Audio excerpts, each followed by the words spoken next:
भारत बना नया America.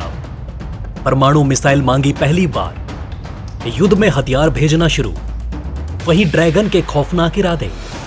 Runway से रडार तक आर्टिफिशियल आइलैंड पर चीनी सैन्य अड्डे को देख दुनिया हैरान। दोस्तों, हाल ही में आर्मेनिया ने भारत से कई सारे हथियार खरीदे हैं और भारतीय हथियारों को खरीदने का सिलसिला अब आर्मेनिया की तरफ से रुक ही नहीं रहा है, जिससे जुड़ी हुई अब एक और काफी अच्छी खबर निकलकर सामने आ रही है, जिससे भारत और आर्मेनिया के संबंध भविष्य में और ज्यादा मजबूत होंगे। साथ ही रक्षा के क्षेत्र में दोनों देशों की साझेदारी का विस्तार और जल्दी किया जा सकेगा। दरअसल दोस्तों, खबर निकलकर सामने आ रही है कि आर्मेनिया भारत से प्रलय मिसाइल और टाटा द्वारा विकसित ALS-50 लॉइटरिंग एम्यूनेशन को खरीदने में अपनी रुचि दिखा रहा है, जो कि आर्मेनिया को अजरबैजान के खिलाफ युद्ध में काफी बड़ा एडवांटेज दे सकता है। प्रलय भारत द्वारा स्वदेशी रूप से विकसित की गई एक कन्वेंशनल टैक्टिकल बैलिस्टिक मिसाइल है, जिसकी मारक क्षमता लगभग 500 किलोमीटर की है। साथ ही ये मिसाइल अपने साथ 350 किलोग्राम से लेकर 700 किलोग्राम तक के वॉरहेड ले जाने में सक्षम है, जो कि इसे बेहद ही शक्तिशाली टैक्टिकल बैलिस्टिक मिसाइल बना देता है। दोस्तों, आर्मेनिया के द्वारा प्रलय मिसाइल को खरीदने में रुचि दिखाना भारत के लिए काफी अच्छी बात है, क्योंकि इससे ये बात साबित हो जाती है कि जहां एक तरफ आर्मेनिया ने जो भी हथियार खरीदे हैं, न कि केवल उनकी परफॉर्मेंस काफी अच्छी रही, बल्कि उनके बदौलत आर्मेनिया भारत से अलग अलग श्रेणी के हथियार और रक्षा उपकरण खरीदने में अपनी रुचि दिखा रहा है।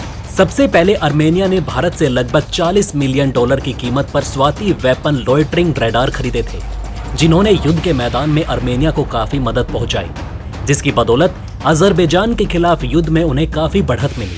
इसके अलावा आर्मेनिया ने बाद में भारत से लगभग $250 मिलियन की कीमत पर पिनाका रॉकेट लॉन्चर खरीदने का फैसला किया, जो कि आर्मेनिया को ऑफेंसिव कैपेबिलिटी प्रदान करेगा।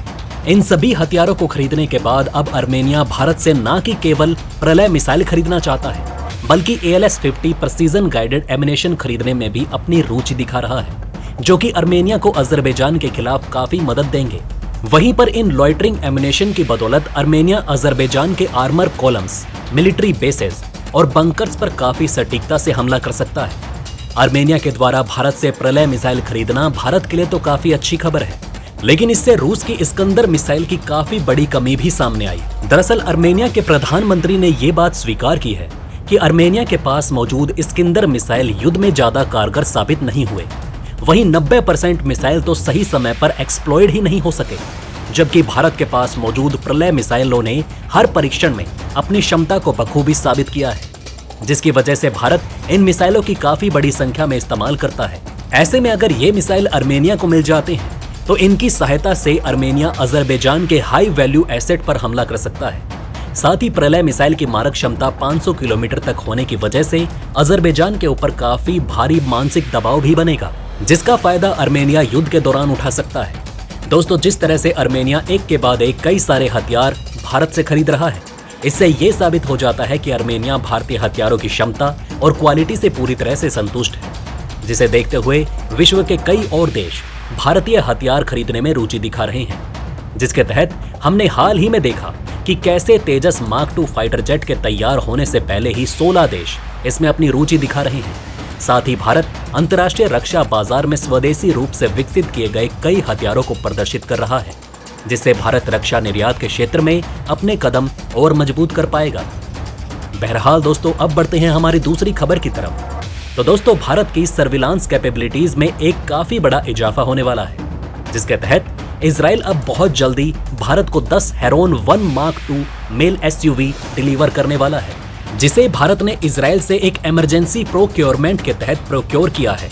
ये Heron mark 2 drone latest sensor से लैस हैं, जो इनकी निगरानी की क्षमता को कहीं गुना ज्यादा बढ़ा देते हैं। भारत इनका इस्तेमाल लद्दाख और अरुणाचल प्रदेश जैसे इलाकों में करने वाला है, ताकि चीन के खिलाफ भारत को एक काफी बड़ी बढ़त मिल सके। चीन के साथ 2020 में हुए विवादों को ध्यान में रखते हुए भारत अपनी सर्विलांस कैपेबिलिटी को बढ़ाने के लिए ज्यादा से ज्यादा संख्या में शक्तिशाली मेल ड्रोन्स यानी कि medium altitude long endurance drone की खरीद कर रहा है। वहीं पर इसके साथ ही हमारे पास मौजूद सैकड़ों पुराने ड्रोन्स को प्रोजेक्ट चीता के तहत मिसाइलों से भी इंटीग्रेट कर रहे हैं। कुल मिलाकर देखा जाए तो भारत अपनी क्षमताओं को काफी तेजी से विकसित कर रहा है, ताकि भविष्य में चीन के साथ होने वाले किसी भी विवाद में भारत अपर हैंड रख सके। और चीन को काफी जल्दी मुंह तोड़ जवाब दिया जा सके। हाल ही में हुई वैश्विक घटनाएं और युद्ध को ध्यान में रखते हुए भारत भी इस बात को अच्छे से समझ चुका है कि भविष्य में किसी भी युद्ध या फिर कॉन्फ्लिक्ट के दौरान ड्रोन काफी अहम भूमिका निभाने वाले हैं, जो कि युद्ध की रूपरेखा मोड़ने की क्षमता रखते हैं। इसलिए अब भारत भी इन पर काफी तेजी से ध्यान दे रहा है। बहरहाल दोस्तों, इस वीडियो में बस इतना ही। लेकिन आपके हिसाब से क्या भारत को अपनी प्रलय मिसाइल को आर्मेनिया को हैंडओवर करना चाहिए या नहीं? अपनी राय हमें कमेंट बॉक्स में लिखकर जरूर बताएं।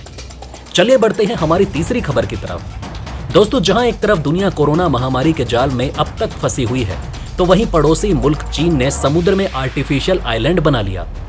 कहने को तो ये एक आर्टिफिशियल आइलैंड है, लेकिन चीन ने इसे एक तरह से समुद्र में अपना अभेद्य किला बना दिया है। चीन ने इस आर्टिफिशियल आइलैंड पर अपना रडार सिस्टम, एयरपोर्ट और नेवल गन की तैनाती कर दी है। भारत से महज 684 किलोमीटर दूर मालदीव के पास इन द्वीप के बनने से भारत समेत कई देशों के लिए रणनीतिक तौर पर खतरा पैदा हो सकता है। हाल ही में साउथ चाइना सी के स्पेक्ट्रली द्वीप समूह के पास चीन द्वारा बनाए गए आर्टिफिशियल आइलैंड की कुछ तस्वीरें सामने आई। ये तस्वीरें पूरी दुनिया को चिंता में डालने वाली हैं। तस्वीरों से पता चलता है कि चीन ने इस आर्टिफिशियल आइलैंड को अभेद्य दुर्ग में तब्दील कर दिया है। इस द्वीप पर उसने एक बड़ा रनवे भी बना लिया, साथ ही अत्याधुनिक रडार सिस्टम भी तैनात किए हैं। यही नहीं, यहाँ मौजूद सैन्य इंफ्रास्ट्रक्चर भी डेवलप कर लिए गए। ये तस्वीरें फोटोग्राफर एजरा अकाया ने अपने कैमरे में कैद की। चीन ने क्वाड्रन रीफ में बनाए गए इन आर्टिफिशियल आइलैंड्स में से एक पर रडार गनरी डायरेक्टर से लैस नेवल गन को तैनात किया है। ये गन द्वीप के हर कोने में मौजूद टावरों पर तैनात है। इस द्वीप के ठीक बीचों बीच मौजूद एक बिल्डिंग पर बड़ा सा रडार लगा है। ऊंचाई पर होने के कारण ये रडार आसमान पर बेहतर तरीके से नजर रख सकता है। इस तरीके के हथियारों की स्थापना इन द्वितीय चौकियों की सुरक्षा के लिए काफी महत्वपूर्ण है। ये type 730 close in weapon system और एक HPJ-76 76 mm multipurpose deck gun को ऑपरेट कर सकता है। ये हथियार क्रूज मिसाइलों, विमानों और ड्रोन जैसे कम उड़ान वाले हवाई खतरों के साथ साथ द्वीप के आसपास वाले दुश्मनों के जहाजों के खिलाफ सुरक्षा प्रदान करेंगे। इन आर्टिफिशियल आइलैंड की सुरक्षा के लिए truck mounted phase array radar भी लगाए गए। ये कई तरह से कैमोफ्लेज से ढके हुए हैं, ताकि ऊपर से गुजर रही अर्थ ऑब्जर्वेशन सैटेलाइट इनका पता न लगा सके। कैमोफ्लेज को ऐसा बनाया जाता है जो जमीन पर मौजूद हर चीज को प्राकृतिक दिखाती है। द्वीप के मुख्य भवन को भी कई तरह के रडार से लैस किया गया है। इनमें कुछ सिस्टम भी लगाए गए जो कवर से ढके दिखाई दे रहे हैं। इन्हें लंबा एंटीना और उन्हें जोड़ने वाली लाइनें पेड़ पौधों से ढकी हुई है। इनमें से एक तस्वीर में बिल्डिंग से लगा हुआ बड़ा हेलीपैड भी नजर आ रहा है। दोस्तों, ये थी खबरें आर्मेनिया को भारत की प्रलय मिसाइल में दिलचस्पी की, साथ ही भारत के ड्रोन क्षमताओं में इजाफे की, वहीं चीन के आर्टिफिशियल आइलैंड पर आई हालिया तस्वीर की। वैसे आपका इन खबरों के बारे में क्या कहना है, हमें कमेंट में जरूर बताएं। वहीं अगर आप चाहते हैं कि ऐसी इन्फॉर्मेशन ज्यादा से ज्यादा लोगों तक पहुंचे, तो इस वीडियो को शेयर जरूर करें। और अगर हमारी ये वीडियो आपको पसंद आई हो तो लाइक करना ना भूलिएगा। साथ ही अगर अभी तक आपने हमारे चैनल को सब्सक्राइब नहीं किया तो प्लीज हमारे चैनल को सब्सक्राइब जरूर करें। खुश रहें, अपना ध्यान रखें। फिर मिलेंगे एक नई इन्फॉर्मेशन के साथ। तब तक के लिए जय हिंद, जय भारत।